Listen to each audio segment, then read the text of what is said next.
For Comedy Hype News, I'm Symphony Thompson.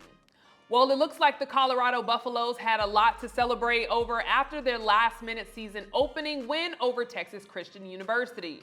Now, Colorado has had their fair share of doubters that didn't think the team had what it took to make an impact this season after their roster overhaul, as well as the addition to Deion Sanders as their new head coach and Deion's son, Shedeur Sanders, as their quarterback. Their doubts stem from wondering how their new head coach would be able to transition from Jackson State, an HBCU, to Colorado State, a PWI. After the game, Sanders took the time to thank his assistant coaches as well as address those who didn't believe in him or the team. They know I'm a winner, and we're going to end up winning. Ain't none of the media thought we were going to end up sitting here. You were supposed to be on the other side, interviewing TCU or asking me what happened. You said this and you said that. Now what? Everybody's quiet now. One person who has remained quiet since Saturday's win was Kevin W. Cosby, president of Simmons College of Kentucky, which is an HBCU. In the past, Cosby has been very vocal about his displeasure with Sanders' choice to lead Jackson State over Colorado State. Back in December 2022, in response to the news, Cosby said, "This is why we need reparations. It takes money to compete. The whole integration agenda was designed to make white athletic programs great at the expense of black institutions. Shame on you, Colorado. If you are not prime time for your people, you are lame time." Cosby led off a series of tweets coming at Deion Sanders. More tweets that followed from Kevin Cosby were, "Deion will not succeed at Colorado. It is the HBCU cultural experience that black students long for, something Colorado will never have. At Colorado, he's just another black coach at a PWI. Read the book, $40 Million Slaves by Rhodes." Martin Luther King Jr. had a PhD in philosophy from Boston University. He used it in 1955 to advance his people, poor black peasants. He died in Memphis doing that same thing. When black people have success, you will either advance your people or abandon your people. Deion chose the latter. A Twitter user stated that she wants Deion to succeed, but also wishing for more black billionaires to invest in JSU. Cosby took the time to respond to the user by saying, "I want Deion to fail. HBCUs are for the black masses. Colorado is for the black classes." Carter G. Woodson had a whole chapter in The Miseducation of the Negro on black professionals leaving black institutions. He said this is a classic example of miseducation. "I take Deion's departure personally. As an HBCU president, whenever I land talent either in sports or academia, PWIs have more money to attempt to lure them away. HBCUs don't have the money. They reflect black wealth deprivation in general." After receiving backlash for wishing failure on Sanders, Cosby clarified his comments with a statement that read, "When I said I hope he fails, I was using he in the plural sense and not in the singular. The he I was referring to is the entire system of inequality that prevents black institutions, such as HBCUs, from competing with predominantly white institutions." When Deion told his players in his farewell address that coaches are either terminated or elevated, such language buys into the notion that leaving predominantly black spaces to work in predominantly white spaces is an elevation. Such language reinforces the myth of white supremacy and black inferiority. Even if Deion meant that the elevation to Colorado is a financial and visibility elevation for him, that begs the question, why can't black institutions experience the same type of elevation?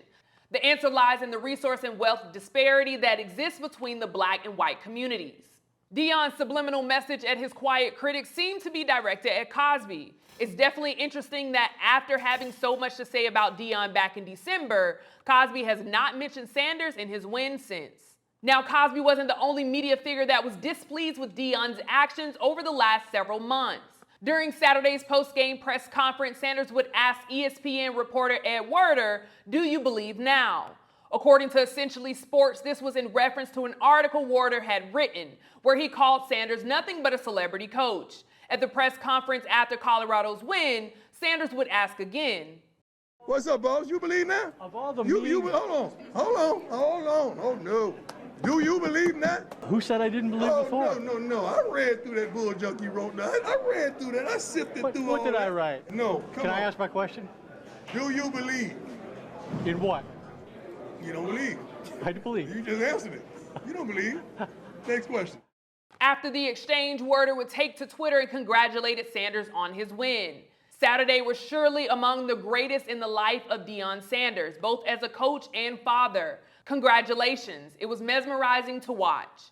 In response to some of the criticism he's received since it was announced he'd be taking over as the new head coach, Sanders had this to say. When you see a confident black man sitting up here talking his talk, walking his walk, coaching 75% African Americans in the locker room, that's kind of threatening. Oh, they don't like that. But guess what? We're going to consistently do what we do because I'm here and ain't going nowhere. And I'm about to get comfortable in a minute. Of course, Deion's words will receive a mixed reaction. One Twitter user would take the time to support him by writing, Deion Sanders caught a lot of hate for leaving Jackson State. And he said the goal was to get those players from HBCUs noticed and in the league. It's safe to say, mission accomplished. Joining me in on this conversation, we have our very own founder, John Abba. Thank you so much for joining us. How are you doing? I'm good. It's been a minute too. I think the last time I was maybe on here was around this Deion conversation. So yeah, so I'm super excited to dive into it. First, let's just go with your reaction. You know, we would see Deion win. Of course, we would hear him in his post conference as well. What was your reaction to the winning? Yeah, I knew it wasn't gonna be as much as a conversation as it would have been if he lost. Why do you think that? Because I think that Deion, the way he carries himself, he kind of also represents like kind of cocky, someone that very confident, that sometimes you want to see those people fail. And I think that he warrants that kind of energy. But also, you know, there are people that I think that do align with some of Reverend Cosby's sentiments of if Deion sold out, if Deion's going the right path when it comes to Black progress, that ultimately do want to see him not succeed, you know, so they can be like, look, I told y'all, like, he should have stayed at Jackson State. So, yeah. I mean, I definitely have my own opinions on it, but I definitely want to hear from you. Do you understand Reverend Cosby's frustration or like where he's coming from? Because that's a very bold, you know, and he tried to clarify later, but that's a very bold statement to say. Yeah, I think he loses a lot of people, you know, when you say you want someone to fail, because like all of us are trying really hard at something. And Deion obviously is putting in the effort towards whatever goal he has set in front of him. So to say that you want someone to fail, I think turns off a lot of people. But at the same time, I do understand his frustration. You know, how about yourself? Like, what do you? Emotionally, I understand why people were upset, but for me, especially as first of all, a reverend, and then you're over an HBCU, so to tell another Black man, I hope that you fail. Especially when he's impacting other Black players. Deion Sanders made it clear it's 75% of Black players in that locker room that he's impacting and that he's gotten scholarships, you know, helping those families and so on and so forth. So you wishing him to fail, I would then ask the Reverend, then are you okay with those other Black boys failing? Are you okay with those other Black boys, because they're gonna be in the news too. Are you okay with them getting the same criticism that you think you're just putting on Deion, but you're not? You're putting it also on those Black boys. Yeah, I that think are what you hard. just mentioned is kind of at the root of like the issue here. The tension that we feel amongst our people is Deion is elevating in his terms, but he's also reaching back out. He's also bringing people in. Now, I think that's the conversation. You know, what is Black progress? Do you somewhat do the Robin Hood move? Do you kind of get into new positions? And then I know a lot of people getting like manager positions be like, well, when I get on, I'm bringing Black folks in. Is that the path, or is it the path to kind of like keep your best in-house and build in-house? And I think that's like why we are seeing different opposing views, because I don't think either men are wrong. You know, I think that they actually are both necessary. You know, I think that you need somebody on the field, and then you also need somebody at the table. Yeah. You know, it's just like war. You know, in medieval times, for those that paid attention, you got your knights, and you also had your field soldiers. You had different positions. And I think in this term, not to label Deion this, but I will say you had the House Negro, but in this effect, it looks like Deion may be doing a House Negro move from, and we can get into it, from a level of strategy I'm talking about. Like, I'm gonna get in the house, but I'm gonna get in the house, but I'm gonna also put some product, I'm gonna give some stuff through the window. I'm gonna crack the window and feed it that way. I think you need that. That's a Trojan horse approach. That's kind of like, you know, blending in, but really you're here to kind of disrupt. and you also need someone on the field.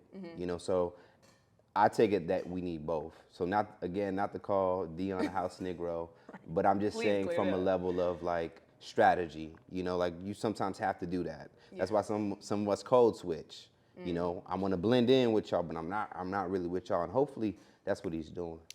I guess I understand to an extent where you're coming from, but I wouldn't necessarily use the house Negro because I don't think he's blending in. I think Deion is still Deion. Deion has been being very vocal about what his plans are.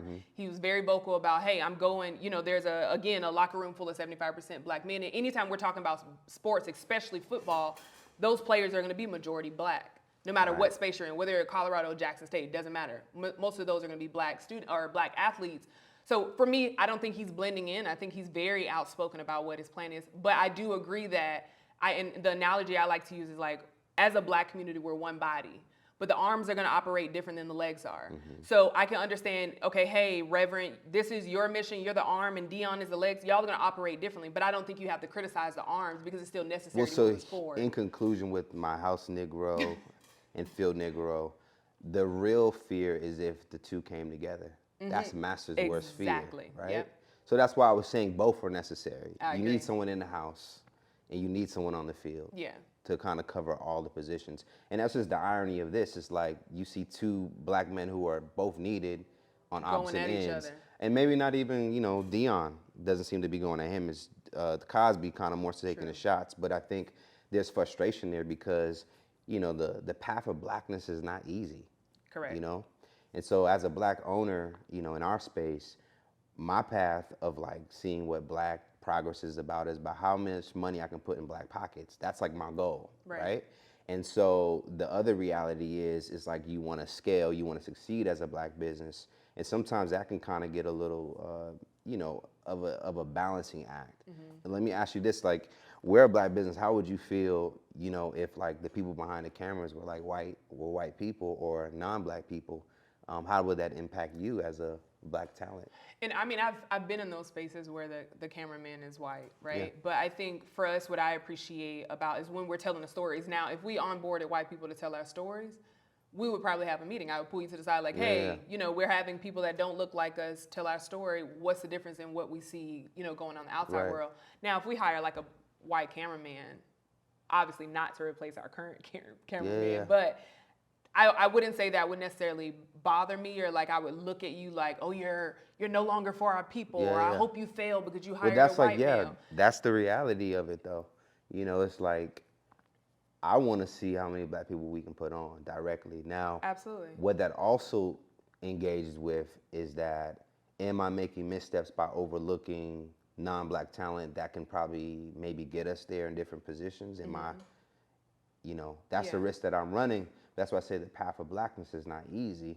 Nor is it linear. And I think that's what Cosby's frustration is, because I'm sure he's like, if he's standing on the code of, I'm gonna like move on this path, he's probably like turned down some different opportunities. It's not sexy. It's not full of a lot of money, as we can see in different like examples. So there's like frustration probably built because he too probably had to do a lot of sacrifices, personal sacrifices. And I think Deion, you know, is being judged for if he's making a personal sacrifice or is he scratching his more selfish urges, which is money and fame and more kind of clout and recognition. So do you think Deion is on the right path? Would you say that he's on with what you're seeing? I think Deion's path is necessary. And I'm seeing that because the fact that this team has 11 more games in front of them, the fact that they won this one game got black folks fired up. Pockets of black folks feel really good about it. I saw people that don't even watch football was watching the game because the storyline felt good, which is the underdog storyline. But there's also the storyline of our, you know, dealing with like the path of black progress. But I think that he's necessary. I think that he's smart enough to be aware. He's clearly aware of like what's going on. He's clearly aware that people are watching him. So I would say that he's doing it from the best of his ability. Would that be the path that I would do? Probably not, you know, because that's just not how I see things. I'm a little bit of a rebel. So you would have stayed at Jackson? I would have stayed and just try to turn it up as Why? much as I can. Because I don't like doing things that are easy or And I don't want to say what Deion is doing easy, but I mean more so the decision. I like the sacrifice. I like to really kind of put myself in the mud and really grind it out because I think it's needed. That's just who I am as a person. I'm at heart a soldier. So I'm the person that's going to be on the field. Yeah, Deion is in the house, if you will, and I'm again, I don't like it either. But this is the best I have, and I think it kind of does teeter on the sellout. Is he a sellout in house Negro conversation? However, it also kind of just puts a spotlight on if he's on the right path. Yeah, I mean, I have another question. I think he knows the answer, right? Yeah. Because that's what it comes down to. I think a lot of us are projecting like even Cosby and people that's criticizing him are projecting what they would do or what they see things as, and that's why I think we have to be very specific on, what is Black progress? Like, how do you define Black progress? Like, is it about I'm going to get to a certain level and then put my people on, or is it I'm going to try to do my best to pull the people around me and we're going to try to build up? Yeah, and I feel like he's doing that while he's elevating. And when I hear him say elevating, I don't think he's saying going from a Black space to a white space. Yeah. Obviously, we're talking about conferences. Yeah. SWAC is, or SWAC. SWA, SWAC. Yeah, I know. That's why I was like SWAC. SWAC is a completely different conference than where Colorado is, which is in the Pac-12. So that's an obvious elevation. But for me, I think he has done it. Jackson State now has been sponsored by Under Armour. They also were on ESPN, which most people that are upset probably didn't watch the game. We talk about, I want to see HBCUs in these spaces, but are we truly supporting them? Yeah, some people love to complain. I mean, let's talk about that too. And that's a pocket of our folks that I think just built up frustration-wise that we will complain about something, and the emotional release of a complaint sometimes just feels satisfying. Right, but it doesn't get us anywhere, and it doesn't add to the Black progress that we're talking about. Now, you mentioned, some people are calling him a sellout. Some people have in their mind that they're a side. What do you think? Do you think it's fair to put that label on him, to call him Deion specifically? Again, I think it's up to Deion to know. I don't think it's fair to call him that because you don't know where his heart is. It's got to be, again, not to say that him going and staying at Jackson State was tougher, but I do think he was probably in a tough decision he had to make. He has a family, he maybe have other goals, but I think that it's important to also realize that, Black representation is impactful too, which I was getting at. So many people were inspired by this one win. He only won one game. Now, not to be nasty, he could lose the following games and, it's not really a winning season. Which I doubt is going to happen. I mean, okay. Quarterback threw for 500 yards at a Pac-12. Mind you, is a Black quarterback, which is his son that came from an HBCU. 4 receivers went over 100 yards. So I highly doubt that he loses all 11 games that's going to follow this game. But I do agree that as soon as he loses, people are going to be like, oh, that's what I... Yeah, but I just say that I think our people are that thirsty for inspiration. Like, we're fueled by that. Why do you think that? And I guess that's what bothers me. It's like we're so obsessed with, this celebrity leader or this influencer. Like, it's like we want, Deion, you do it. We want you to do it. As opposed to, you know what, let me see what I can do in my community. Why are we so obsessed with one person doing the work as opposed to, as a community, us doing the work? Because it's needed though. Leadership is needed. You need leaders, and I think that Deion makes leadership look fun. He makes it look exciting. Yeah. And so, people are going to gravitate to that kind of leader. If we're looking at the two leaderships of Kevin Cosby, in right, this case, Comedy Heights, and Deion Sanders, I think Deion's flash just seems a little bit more appealing. Yeah. Money, it's just, all that stuff kind of comes into it. It's kind of like, the episode when I said I don't want to be broke and woke on our show. And that's a fact. People want to, they have things they want to experience in this lifetime, and that we're all being groomed to want to experience. So why would I want to struggle in the field with you? It's not a sexy job. So, okay, then with that, I want to be in the house and kick my feet up. So then, then you also said you would stay at Jackson State. Yeah, I'm just saying. I'm saying the natural urge. Got you. Okay. For people. I'm a rebel. Yeah. I'm gonna do what most is not gonna do. That just that makes me feel like but I'm it's all necessary. exciting. Yeah. And I think that's what the message is that both are needed. I agree. And they have to work together, though. That's why we probably will struggle with progress, because both don't work together. Because then you have male egos start jumping in, and they like, you on that side, but imagine if Deion would have picked up the phone, or Cosby would have picked up the phone and be like, good stuff, man. All right, this is the play I need you to run now, right? So this is what's going on at the HBCUs. I'm on the field. This is what we need. All right, bet. I'm going to go get it, and I'm going to come back. Yeah. That's dangerous. It is. That's dangerous. That's what we should be working on, you know? Yeah, and I think sometimes people, like you said, people just want to release frustrations, like those series of tweets that we saw from Cosby back in December. Now we haven't heard from Cosby since the win. So for me, it's just one, and I think it's just so funny, Reverend Cosby. I want to make sure I'm very clear, Mr. Reverend Cosby, to even like say those things and be in the leadership position that you're in. For me, is very discouraging, because people looking at you and seeing you say these things about another black man that's leading in another space, again, it does not add to the progress. And also, too, I would challenge the Reverend, what about those black boys, those black young men that go to PWIs? Are we supposed to just say, well, I'm going to write you off because you didn't go to HBCU?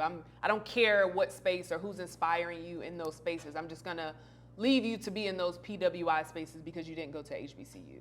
Like, I'm just very curious as to, like, people that are upset with him going to a PWI. There's still black people within those spaces. This is really it, right? The frustration that I do have about it, right? Personally, I wouldn't want to see Deion to fail. Like, I'm a person that works really hard.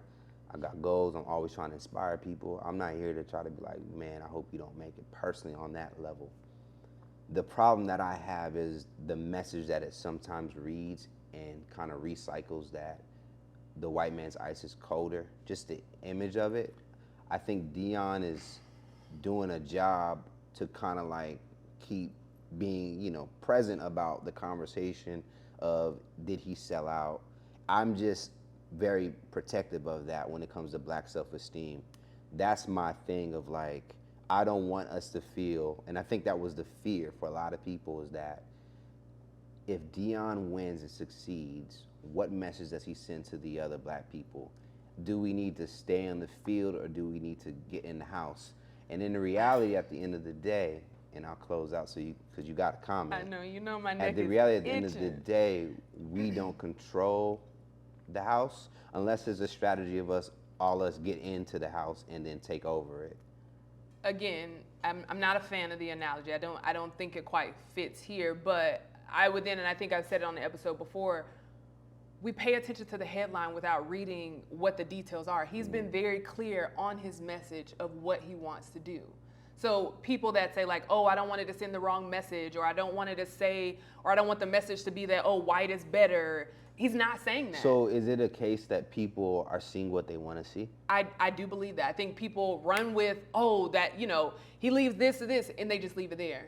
Nobody, like, are you really doing the research? Did you really listen to any of his press conferences? Are you really listening with an open ear, or are you just projecting, like, oh, what you would say what you would do, which 9 times out of 10 you wouldn't do, because what are you doing now? And that's my biggest challenge to anybody that's upset. What are you doing now? You're so busy talking about what you think Deion should do and what this person should do. What are you doing now in your own community? Because yes, I do agree that we do need leaders, but every leader is not going to be a celebrity. Every leader is not going to be on TV or be viral. You have leaders in your community that are doing the work day by day, but you aren't there supporting them. You aren't there taking hand by hand to say, you know what, let me latch onto you and help you with this mission. There are so many leaders in communities. I can name organization after organization that most people would not know about. I'm not from Atlanta, but I'm in these organizations and helping them move the needle forward. But people that are from their hometown that are there are just too busy on Twitter or X, whatever they call it now, just talking online instead of doing the work. Do the work before you ever go pointing fingers at anybody. So I do think it's just a big projection. I think I can definitely agree with that. Yeah.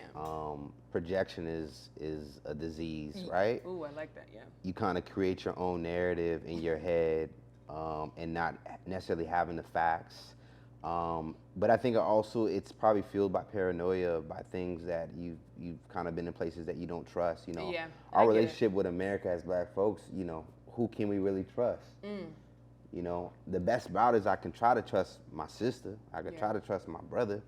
You know, I'd rather at least give them a chance. But at the same time, you know, who can you really trust being black in America? Because you know the position that your sister's in. She might have to rat you out so that she can continue on her path because of her maybe white overseer. Like, being black is no joke, no. as Rex Garvin would say. Come on, Rex. You know what I'm saying? And you know, it's a constant game. But I think my thing is that, you know, it's kind of like, what can you do? So I just want to help push the message of like not having our people think that white is better. Yeah. You know, just to kind of combat that thought process. And so I'll say that going white doesn't mean going right. Deion talks in riddles. Come on, I'm rap. gonna talk in riddles. Going white don't mean it's going right. Okay? So when we get to this place in decisions, just know that. You know, I'm very proud of the work that we've done here. I always talk about that because this is the path that I wanted to go.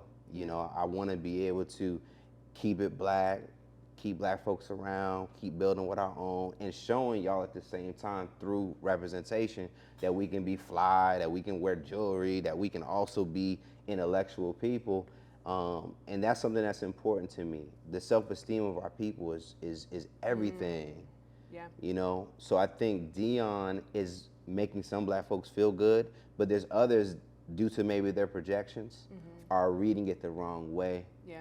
But again, I think only Deion truly knows if he's in it for like the mission, which is I'm about to try to help black folks for real, or is it maybe the best of both worlds? And that's kind of what I'm thinking it might be, because it's a sweet spot. Yeah. You know, I can take care of my family, I can get more money in my pocket, I can get more recognition. There's a storyline that I can create when it comes down to being an underdog. This could be a historical run. Also, because I'm aware of the conversation, I can give back to my people and throw them some alley-oops. Yeah. What is it? What's the football term? Well, passing the ball. How about say that? Right. I was gonna say throwing some dimes. Sorry, y'all. So clearly, I don't really watch that often, right? But these are kind of like the conversation at hand. I think that's why Deion, only he knows that. Yeah. You know, if he's in it, because I could imagine if I say, you know what, I'm gonna like kind of sneak my way in there, but then I'm gonna also like blow it up. That's a Trojan horse move. I like that strategy too. Yeah. At the end of the day, only I know. And I think also he's gonna be tested. Yeah. You know, he's gonna be tested. Yeah, I mean, I definitely, when we talked about it then, my regards are still the same. I wish him the absolute best. I would never prey on another black man's downfall, especially that's impacting other young black men. I love seeing him in that space. I love seeing him still be able to impact and make history. As I mentioned, like you said, facts are facts. So regardless of anything, they made history during this game. The quarterback, his son, came from an HBCU, threw 500 yards, and I'm going to make sure I mention this because nobody's talking about it, threw 500 yards at a Pac-12, Right. which is crazy. That was his personal best. Crazy. But in general, that's crazy. 4 receivers went over 100 yards. So I'm excited to see what the rest of the season look like. I will also tell people, hey, if you're not a fan of Deion Sanders and what he's doing at Colorado State, go watch a Jackson State game. Go to a Jackson State game. Go give to Jackson State. Like, if you're that passionate about it, that you know, all this that you feel about Deion, take that and pour into HBCUs and actually do the work. Don't just, and I empathize. I do empathize with what our people go through, and I completely understand that it's very difficult. Our experience is very difficult. What we go through, and it's not going to be one way for us to continue this black progress. So I don't think there's a linear way. I think that's why it's just, you know, why I'm focused on leadership in our space, because a leader can be able to help communicate the main mission that the different players on the team can all understand, that they're all kind of glued together. Yeah. So right now you have pockets of us. Like, I feel like this conversation is going to talk to different black folks. Absolutely. Ones that just like to complain. The others who are the scholars and intellectuals that are in the trenches doing the work. The black capitalists that are about, I'm trying to get on. I think Steve Harvey said that you can't help poor people by becoming one of them. There's people that think that way, and I also kind of understand you can't help people if you have different pockets of black folks, but if you have a leader that says this is the mission, This is what we all after, because they're all necessary. Yeah. You need resources, but you also need the scholars. Right. So my whole mission is hopefully one day uniting all those different tribes that they can be able to stand as one unified, front. So. Well, thank you so much for joining doubt. me on this conversation. But since I have you here, Yeah. where my analysts? I've been holding it down for I know a people minute. have been looking for them. Yeah. They're still very much around. We're actually going to try to get a few of them back starting this month is the goal. If not, anything will be October. So just trying to work out our format. As you can see, as the viewers can see, the format has changed. They're seeing a lot more Symphony on screen. We think that, Symphony is a star, and we want to continue helping pushing her, as well as be able to properly put everything together. I think that's important, when it comes to shows and how to format things and how to make things more efficient. So that's really what that has been about. But don't forget, you will keep seeing Yamanika, Pierre, Capone is our goal. Because we love and appreciate them. Yeah. Absolutely. No, obviously I knew the answer, so it was all teased. But I'm excited to bring them back on. Now I want to talk about the things that Comedy Hype has coming up. Some more things I'm excited about. Open mic night. Yeah, September 18th. Yes. For those that live in Atlanta, you can come to our studio, and we want you to come to the studio. Matter of fact, I'm telling you to come to our studio. On September 18th, we're going to have an open mic with comedian T. Sanders, another talent that we believe in that has what it takes to one day be on many of your screens. It's going to be an open mic. Come by. It's sponsored by High Hemp, which is our hemp-infused tea. So there's going to be a good vibe. And it'll be every Monday in Atlanta at 235 Walker Street at the Comedy Hype Lab. So Absolutely. We can add that information down at the bottom for you to take a screenshot. Please come by. T. Sanders is absolutely hilarious. So I'm excited for open mic and to just be doing something in Atlanta. Yeah, it's getting the community back consistent, in here. and comedians that watch us come out as well. If you don't live in Atlanta, just tell your friends about it, because again, I hope that you guys have appreciated the Black progress that we've made, because if we're not in your city right now, the goal is to be there, right? So if you support us from where you are, we're going to get to your city and turn up and give you all a vibe and keep giving you, I think, a nice representation of what it is to be young, Black, and, successful. I like that, young, Black, and successful. Now, before I let you go out, I see you have on merch, which every time you come on the show, you have on merch. I got a plug. I love it. I got a plug. But I'm excited what now we're doing. So we have Keep Going, we have My Mama Black, but now it's going to be housed in one place. Yeah, Hype Market. And it's thehypemarket.com. Again, thehypemarket.com. It's our place, our shop. To give y'all a little exclusive, we are trying to actually get a storefront called the Hype Market. Definitely. And this is going to, of course, have Black businesses in there. We might have some Dr. Cosby shirts, Kevin Cosby, or some Dr. Deion. We have them united on the shirt. We're going to have some merch for both of them in our shop. You dig? But that's the goal, to be able to, bring it all together. And I just hope, again, the audience at least sees the moves that we're trying to make here. I try to do both. I try to be, one in the field, but I also understand, which is why I come on camera at times. It's cool to kind of be heard, be seen. That's also important, Yeah, absolutely. Yeah. Well, again, how can people keep up with everything that we have going on before I let you head out? I think continue staying tuned. Keep watching the show Monday through Wednesday. Our social media accounts are Comedy Hype across the board, and that's where we make our announcements. My Mama Black, that's out as well. We just restocked our classic original Black tees, and we already, I think, start selling them. Yeah. So please get these. I mean, I'm just fired up. When you see this conversation with Deion, and I'm just proud of what we do here. Even to the naysayers, what Deion say, do you believe? You feel me? Do you believe? That's real. That's real because, it's just the irony of how much good work that we do. That doesn't do enough for somebody. Yeah. Like I said, there's pockets of people that just love to complain. And I think we're just getting so mature where we understand that. Because we come in here every day and we go to work. And we're consciously trying to think what's gonna make our people feel something, what's gonna get them thinking, get them talking. So, I understand where Deion comes from in terms of what he feels. I also understand what Cosby, which is why I think both of them need to come together and do some fly-ish. Absolutely. I would definitely love to see that. Well, again, thank you so much for joining us. I don't have many closing remarks because I feel like we covered most of the conversation, but I will challenge everybody. You know, I do think, speaking of good work, Deion is doing good work. He's already proven to do good work. Not only did he get Under Armour over there at Jackson State, but Jackson State is now on ESPN, and I hope that you all are actually watching and supporting those games. Also, too, with just in this first game, they're making history with the black quarterback who threw over, and I'm going to say it over and over again, over 500 or threw 500 yards at a Pac-12, and also 4 receivers that went over 100 yards as well. So, you know, I think he's already doing the work. He's already putting in for our people, and also not to mention all those black young men that's in Colorado's locker room is being impacted by a black head coach, and I love that for them. So if you are going to complaining, you're just complaining, cool, get it out. However, what are you really hoping for our people? Are you really hoping for black progress, which is what we're seeing here at Comedy Hype, and I appreciate being a part of. So again, thank you, John. And it's not you saying that, it's the people saying it. Well, I just want to end by saying going white doesn't mean going right. I want that on your conscience.